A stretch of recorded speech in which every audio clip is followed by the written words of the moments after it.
Hi, my name's Deborah Kalb, and I'm the author of this book, George Washington and the Magic Hat. It tells the story of a fifth grader named Sam who lives in Bethesda, Maryland. He's having a bad start to his school year. He's not talking to his best friend anymore. Also, he didn't get the role of George Washington in his school play. He and his class go on a field trip to Mount Vernon, George Washington's home in Virginia. In the gift shop, Sam ends up buying a very old hat that turns out to have some unusual time-traveling abilities. I'm going to read you a little bit from the scene where Sam first meets the hat.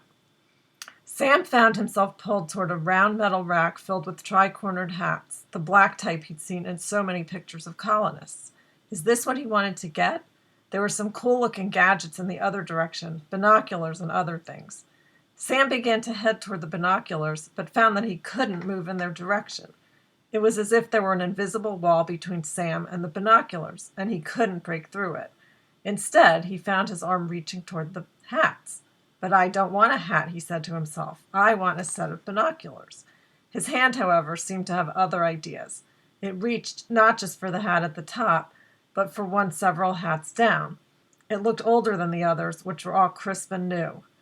As Sam's hand, moving apparently of its own accord, reached toward the old-looking hat, he felt a shock like electricity run through his entire body.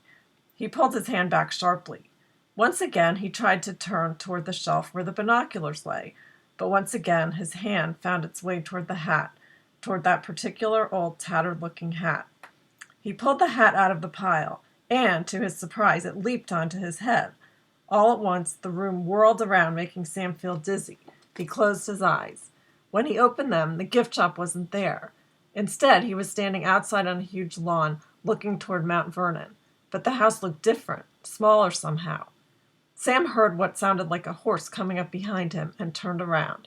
He almost collapsed. There was George Washington riding toward him.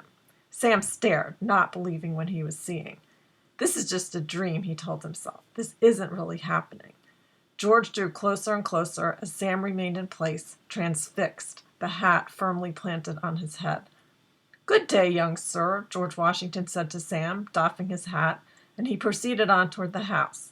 Sam realized he should have taken off his own hat as a gesture of respect, and he belatedly did so. At once, he found himself back in the gift shop, quivering from head to toe.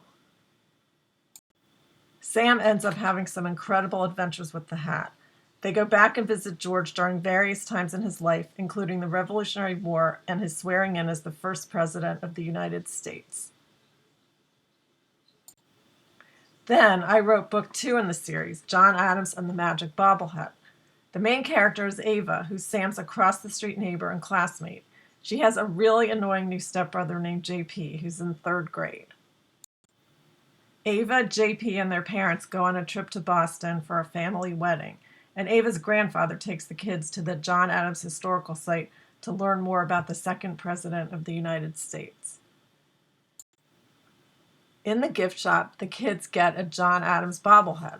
The bobblehead, sort of like the hat in book 1, takes them back in time to meet John Adams and his family, including his wife Abigail Adams and their son John Quincy Adams, who later became the 6th president. Now I'm going to read a little bit from John Adams and the Magic Bobblehead. This is when they first start to talk to the bobblehead, or first realize that it can talk.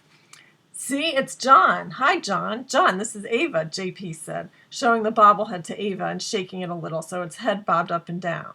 It was wearing a stern expression. It had receding gray hair, a suit with knickers and a vest, and black shoes with buckles. Ava peered at the bobblehead. It seemed to wink at her, causing her to jump. "Did you see that?" Ava asked JP, startled. "It winked." "Yeah," JP said, smiling happily. "He did wink. Hey, John." "Mr. Adams to you," the bobblehead said creakily, as if it hadn't talked in years. "President Adams, perhaps, but I won't stand on ceremony." Ava gasped. She started to quiver. She felt as if she must be bobbling more than the bobblehead. What was going on? "It talks," she managed to say, pointing at it shakily. "This is so cool," JP said, seeming completely unfazed. Book 3 in the series, Thomas Jefferson and the Return of the Magic Hat, will be published this fall.